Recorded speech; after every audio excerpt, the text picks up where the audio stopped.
So, labelling and Marxist ideas. Obviously it's the Marxist ideas that I need to concentrate on because we've already touched on labelling, and no doubt with your 10 or maybe as it's A2 even 15-minute reviews, you no doubt know it inside out, upside down and sideways.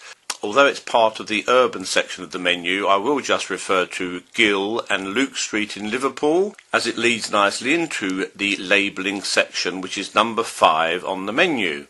Luke Street was a desirable area, you do remember, don't you? Until the council decided to dump problem families there. This then led to a bit of a reputation developing.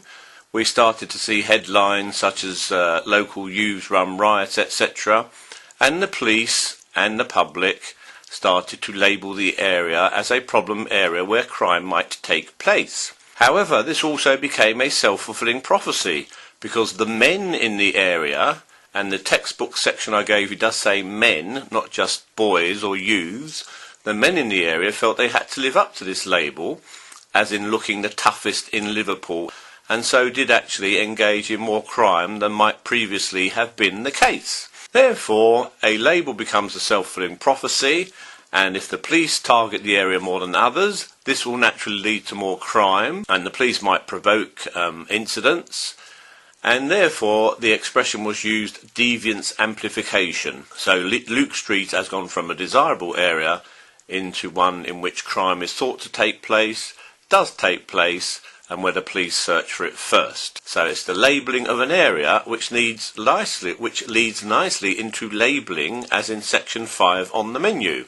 Interactionist ideas, because we're talking about interaction between the police and the public, between probation officers and their clients. First of all, we looked at the Bushmen of the Kalahari to look at the relative nature of deviance, relative as in what is deviant in one society might not be deviant in another. Deviance changes across time and between cultures. It is historically and culturally relative, or if you want to sound like a tart but impress the examiner, historically and culturally relativistic. The ideas of Becker simply reinforce what we found when we studied the Kalahari, Bushmen of. Becker is the one who really is famous for starting up labelling theory. Funnily enough, he's the one who came up with the expression ideal pupil when we looked at education. He says that no act is deviant in itself. No act is intrinsically deviant. It is only deviant because society has labelled it as such. Very important, but we know other things that can help us to answer specific questions which relate to crime in the exam. Labelling, therefore, also reminds us that the police have a typical image of the criminal, or should it be an image of the typical criminal? We saw this when we looked at the police manual. I reminded you of me walking off with the library books, not being caught, and then giving you the example where, oh dear, what if I had been caught, charged and publicly labelled? This was an example used to describe Lemert, L-E-M-E-R-T, who distinguished between primary deviance, where deviant acts are simply taking place with no prosecution, doesn't really change the way the person sees themselves. However, he then highlights secondary deviance. This is where the offender is actually charged, discovered, prosecuted, maybe even appearing in the local newspaper. This is the one that changes the way the offender sees themselves and the way other people see the offender. For example, if I was accused of theft, the chances are I wouldn't be working in a job unless some friendly employer likes my bald head. So therefore it could lead to a life of crime, or as Lemert and other labelling theorists say, a deviant career. So bad might it be, this secondary deviance, that I might simply be known by the deviant acts I have committed. This is referred to by labelling theorists as a master status. Think of Jimmy Savile, think of Rolf Harris. Singers, entertainers, DJs, know now they're perverts, they're paedophiles. If Dr. Davison ran naked down one of the corridors, he will no longer be head who improved the school, head who had an Ofsted inspection which said there were no weaknesses in the school, he would simply be known as the naked head runner, or the running naked head, or the naked running corridors, running head. Kickerell, or you, why don't you go and arrest proper criminals, picking up my son for a few Mars bars? Oh, poor little Rupert, he's had so many problems at school, got him with the wrong crowd. You know, he really is a good boy deep down, he's just having a very rough time. He's doing very well in his GCSEs, he's just had a little blip where he's got problems at home, such as his daddy being ill. Therefore, Rupert gets let off, whereas Alfie Thug, whose dad is arguing the toss with the police, gets charged. So we have the same act being treated in different ways. Labelling, same act, treated in different ways. One offender is labelled as OK really, even though he's done the same act as the offender who is now going to be charged. And I remind you of my wonderful phrase, which is that justice therefore is not blind, justice is in fact negotiated. The little heading in most textbooks says, the negotiation of justice. Criticisms of labelling ideas. First of all, some people say, some theorists say, is it really as relative as labelling theorists make it out to be? So this idea that anything might be acceptable in some societies, it just depends on finding the society where it is seen as okay. Some critics of labelling theory say, no, there are some acts that will always be seen as deviant in any society. And the example that was given, I won't bore you with the names of the people who said it, is killing for personal gain. So in other words, you're killing someone, you might be paid for it, etc, etc. Don't understand the personal gain bit, Mr. Dodd. Okay, as in killing in self-defence, might be seen as okay. But those who criticise labelling theory say, no, it's not relative. There will always be some acts that will be regarded as deviant in any society, killing for personal gain. However, we can criticise the criticism. The Lizzie Cole's MAD group, both groups are mad in their own ways, they talk about how in simple societies, only because I told them, that a virgin might be sacrificed each autumn to make sure that spring comes. The idea that spring won't come unless the god of spring or fertility is pleased in some way. So that tribe, simple society, is sacrificing someone, murdering someone, killing someone for their own personal gain. But we don't need to go back to primitive tribes that we might not be sure of. We can simply think of the USA, where they have executioners. People are still responsible for lethal injections, gas chambers, electric chairs, etc. The man comes home from work. What did you do in the office today, darling? I electrocuted 3 men. Oh, good. Did you get the bonus? Yes, in fact they gave me a double bonus because I killed him extra quickly. There's an example of killing for personal gain, which we can use to criticise the criticism of labelling that it isn't as relative as it is made out to be. It is. Even killing for personal gain can be seen as okay in certain situations. Marxists, second criticism of labelling, say that they're fantastic job, lads.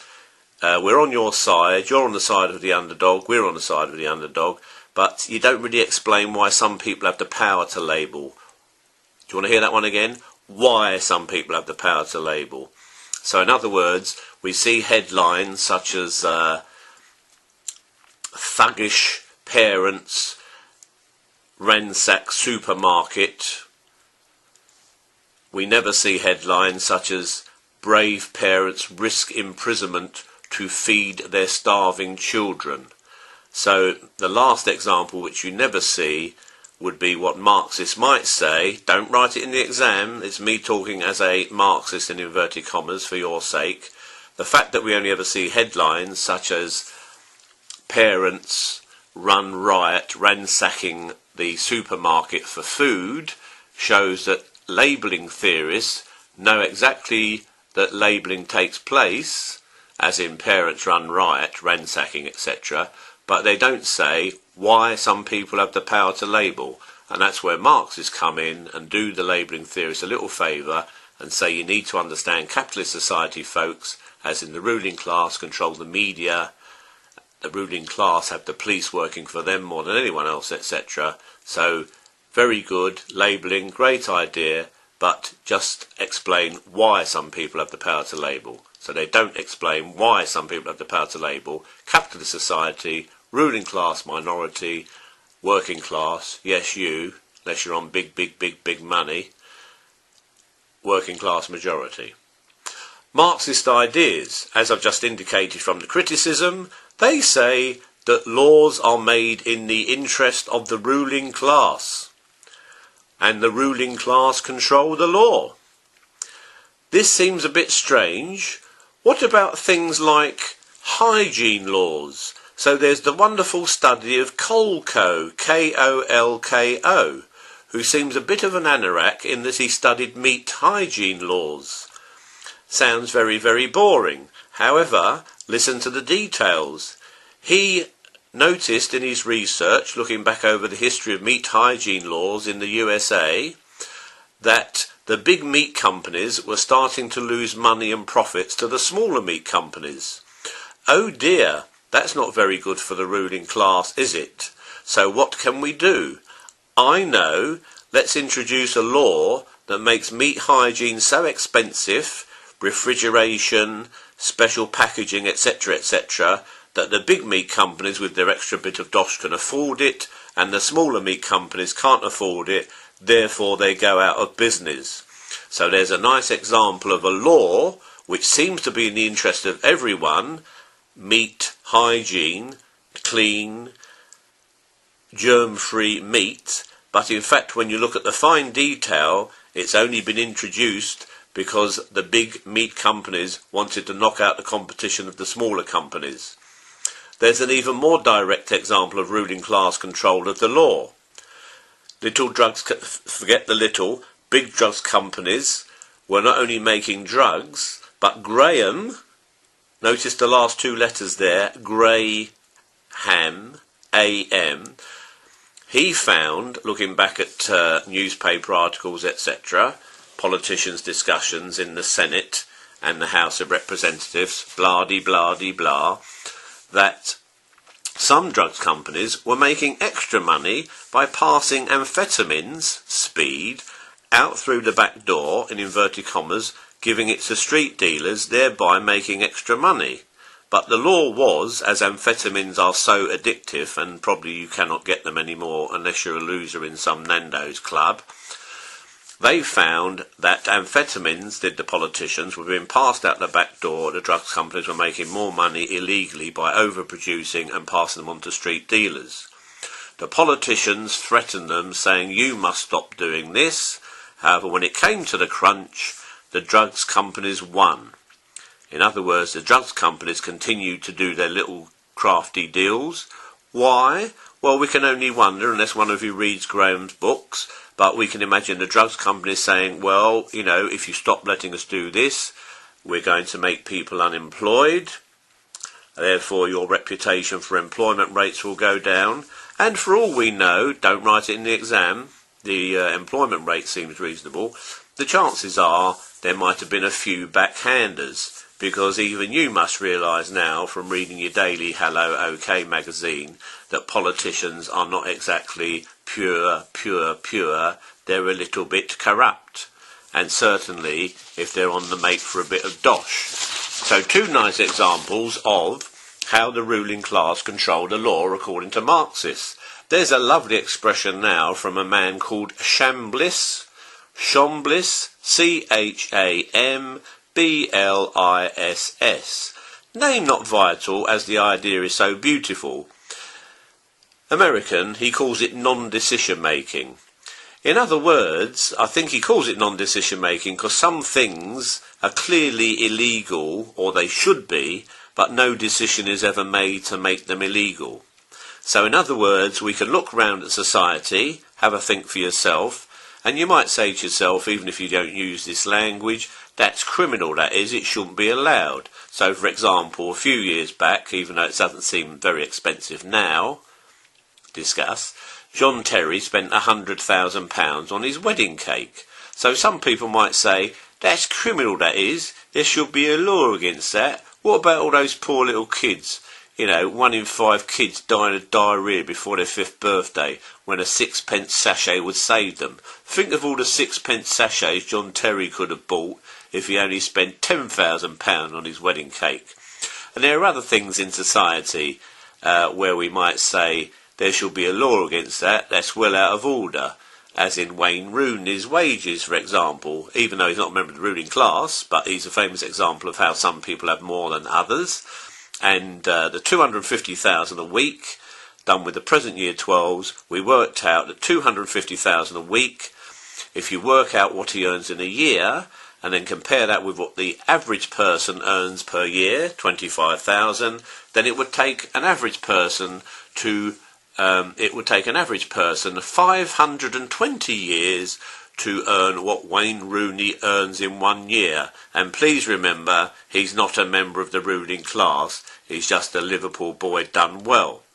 So in other words, some people might say, oh, there should be a law against that. Or when we find out what people really earn, as in the top 80 own as much as the bottom 3 billion, some people might say, whoa, there should be a law against that. Why do they have all that money when we're all born free on the same planet? However, of course, what Marxists say is there isn't a law against it, because the ruling class controls society, and they decide what laws are made, what decisions are made. So Schombliss refers to this as non-decision making, things that seem criminal, but in actual fact, things that seem criminal and should be criminal, but in actual fact are not criminal. So 3 examples: Colco meat hygiene, Graham amphetamines out the back door, nice general word, non-decision making, pointing to the idea that the ruling class control the law. All downhill from now. A couple of other points to make. There's a man called Pearce, P-E-A-R-C-E, as in pear, C-E. He looked at the statistics of money involved in crime, and we have the lovely, easy phrase to remember, as in the idea, when you look at the amount of money involved in working class crime, shoplifting, mugging, etc., when you look at the amount of money involved in working class crime, it is a drop in the That's right, it's a drop in the ocean, in inverted commas, compared to the amount of money involved in ruling class crime. How many of you are going to forget the money bit? Yes, not working class crime is a drop in the ocean compared to ruling class crime. The amount of money involved in working class crime is a drop in the ocean compared to the amount of money involved in ruling class crime. Therefore, we've come full circle from biological ideas, psychological ideas, the idea that there's something wrong with a criminal, they belong to a wrong gang, they live in a strange part of a city, the zone of transition. And Gordon, a Marxist, Gordon as in Flash Gordon, he sounds a bit kinky, G-O-R-D-O-N, he, as a Marxist, said, when you look at the dog-eat-dog nature of society, woof woof, it's only natural or rational, based on reason, that people will commit crime. What do you expect? If someone's earning the amount of money that it would take you 520 years to earn, and they earn it in 1 year, Wayne Rooney, then you might think to yourself, rationally, based on reason, this is obscene, why should I keep to the law when I can do a nice little bank robbery and get away with it? But of course, as we know, it's often the case with money things, crime, bank robberies, people don't normally get away with it. Criticisms of Marxist ideas, very easy. USSR, China, Cuba, etc. are known as communist societies, and critics of Marxist ideas will say, well, They're communist societies, they still had crime, so what's all this stuff about capitalist society causes crime? Of course, Marxists might say in reply, actually folks, they're not really communist societies, it's the government controlling the masses under the name of communism. And a very easy one to remember, imagine all the people. See, people say it's all very well you criticising modern society, capitalist society, Marxist, but the sort of society of equality and freedom that you refer to simply could not exist. It is utopian, from the Latin word utopia, meaning nowhere. It cannot exist. So two criticisms. Oh look, there's a U and a U. The USSR was a communist society and had crime, just as other communist societies still do, such as Cuba. And also, Marxist ideas are utopian, they criticise modern society, but the society that they refer to as what we should be aiming for could not exist in reality because people are naturally greedy, blah-de-blah-de-blah.